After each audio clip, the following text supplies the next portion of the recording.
Hello, Neil Peart here with Professor John Good, and he's going to explain to us a very complicated subject. I'm just going to be the cheap device for exposition that he can... I'm the student, as I always like to say here at Drum Workshop. I'm the student in residence, always glad to learn from all the great drummers that come through and from John about the nuances of drum construction and everything that that covers, and as we've applied it between the two of us in instruments, and as John is going to make available to all drummers, a truly individual choice in each shell and its note and response that you can combine together as you wish, really, in the creation of your own custom DW drum set. Over to Professor Good. Oh, thank you. Thank you very much. Now, Neil, essentially, we've been doing this for a number of years, you and I. Mm-hmm. And I think it started with your R30 kit. Yeah, you started to get some glimmers of inspiration. Yes, I did, because I remember you landed your kit, the red kit, in my showroom, and you said, look at it, live with it for a couple weeks, and look at the way I've got it tuned. And because before that, I was just giving you stock, pretty much shells that I was making, right? And you were tuning them in ranges that, maybe they wanted to go, maybe they were... Or that pleased me, yeah. There are various needs that you have. And from my upper to lower toms is a perfect example of that chromatic spread, that the upper ones I actually like to be very bright and tonal and tune them really tight, and then a lot of times use percussive dynamics so that when I really hit them full out rim shot across the head, that head stretches and detunes slightly. So that becomes a part of the throaty quality that I want the high toms to have. But as I move down into the lower ones, tonality is everything. I've done the demonstration before with my DW drums, tapping that floor tom with a finger, and boom, it just produces a pure resonant note with incredible sustain. And I love that in the lower toms for them to have that almost tympanic note recognition and quality. So that became a part of the shell design. It started with the lower toms, I think, and with the bass drum, John applying his ideas in creating tonality by combining the wood grains in different directions. Well, having said that, in the earlier days of drum shell construction and making, I always thought it was the thicker the shell, the higher the pitch, thinner the shell, lower the pitch, and that's it. Okay, I didn't even know that. Oh, yeah. Well, like cymbals, if you think about cymbals, thicker cymbals have a higher pitch, thinner ones have a darker wash. Okay. So today we're going to mess with that theory entirely. I mean, investigate that science. And the way we want to start doing is I brought 3 pieces of veneer here, and I've drawn some lines on it so you can actually see They didn't grow that way. They didn't grow this way. It would be pretty cool to find a tree that does We're that. looking. But so I've drawn an arrow on the direction of the grain. And to understand really what we're talking about here, you really need to understand veneer first. And so I will use you as my student. Please. Okay. Here we have a piece of 1/36 of an inch veneer. And this is very, very thin, obviously, but the grain is running this direction. If you hold your hand out, you'll see that holds itself very well. I mean, it's very shape. Very strong. Tensile strength? Yeah, tensile strength. And the grain is running this direction. Now, every piece of wood has a musical note value. And listen. Here, you'll be able to hear this. Tell me if you can hear this. Yes. There's a note in there. Absolutely. Okay, now, see the way I'm tapping this? I'm going to hold it. I want you to tap it for me. Listen. Remarkable. So the pitch went up, right? Remarkable. And the pitch went up with tension. Now feel this tension here. It's a fair amount of tension for thin. It wants to straighten up. It absolutely does. So that's what we're going to call horizontal grain, okay? Horizontal grain. Then we have another piece here that is a similar size. If you hold your hand out, and you notice the grain is going the opposite direction. It's going short grain. Hold your hand out. And you'll see how it just falls like that. A piece of wallpaper. Yeah, basically, yes. And it has a note value as well, Sure right? does, yep. But I wouldn't be able to change that because I can't put any tension on Right. this. So we're going to call that vertical grain, okay? And then I have this wacky, wild, strange, diagonal cut piece of grain here.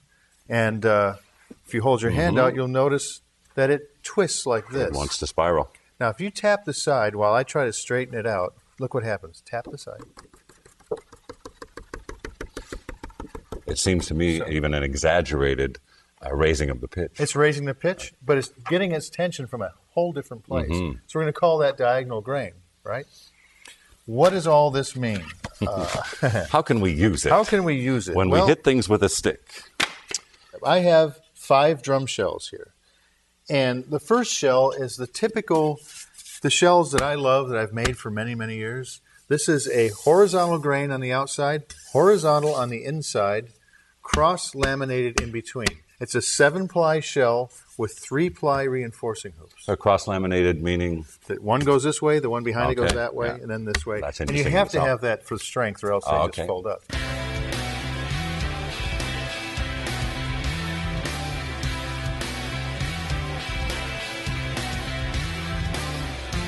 All right. Okay, so that's a 7 and 3, 3-ply hoop, right? Then I have my next shell right here is the same shell, 7-ply shell, cross-laminated, but I've taken the hoops away. So the pitch from that shell to this one will go up or down. It should go down because we've taken mass away. And tension affected? Well, a little bit because of the tension of the hoop as well. Yeah, very good. Then I have what we call a thicker 8-ply shell right here.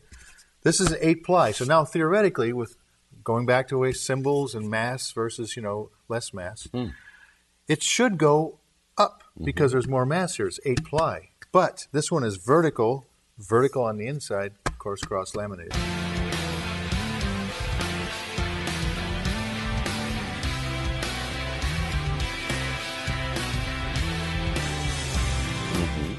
And then we have... Will we hear these differences when you Yes, just play that shell? Okay, great. Then we have what we call the X shell. This is the diagonal grain this way, then behind it is that way, and so on for 8 plies, and that creates an X. So every one is that spiral exactly. tension piece that we looked at earlier.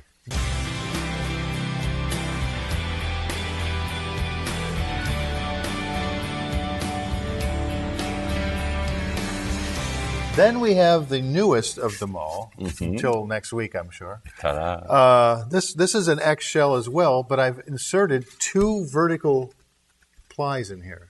And let's see what that does, because vertical is going to be the lowest, horizontal is the highest, and that falls in somewhere in between. Right.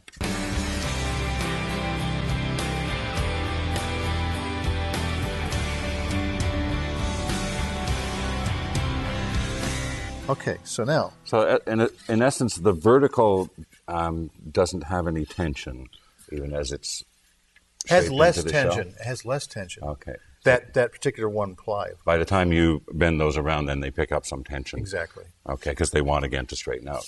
Correct. Right. So here is that first shell, a 7-ply shell, 3-ply hoop. Listen to it. Okay. It's a beautiful sound. It is beautiful. No one can hit a shell like that, by the way. I have tried. That's why I wouldn't even try to do this demonstration. But John does this with all these shells and just has the perfect stroke. And here's the one without the hoops. We predicted it would go down. Oh, yeah. Again, beautiful sound. Isn't that beautiful? Yeah. Then we have the thicker 8-ply shell. Oh. What Surprisingly goes down more. Amazing And amount, very nice and round. Yeah. And then we have the X shell. Oh. Getting down there. Wow. And I've remarked upon this before. These are all exactly the same size of That's shells. right. And when John first demonstrated this to me, we were standing in the factory in John's little testing area, and he showed me 2 shells like this, and I could not believe. I had no knowledge of the nuances of shell construction, but I couldn't believe there was a whole tone difference between 2 otherwise identical pieces of wood. And so, in this one being the last one, listen to how... It's a bass drum. It's a bass drum. So we're going from here all the way. Yeah, chase the range, the highest and the lowest here. Check the range here. Highest, all the way to the lowest. All in the same size. Isn't that phenomenal amazing? Amount of difference. It's like you could build a drum set out of 4 identically sized If shells. you could get drum heads to really perform in all those ranges, and one day I think we will. Yeah. What does all this mean, and how do we utilize that?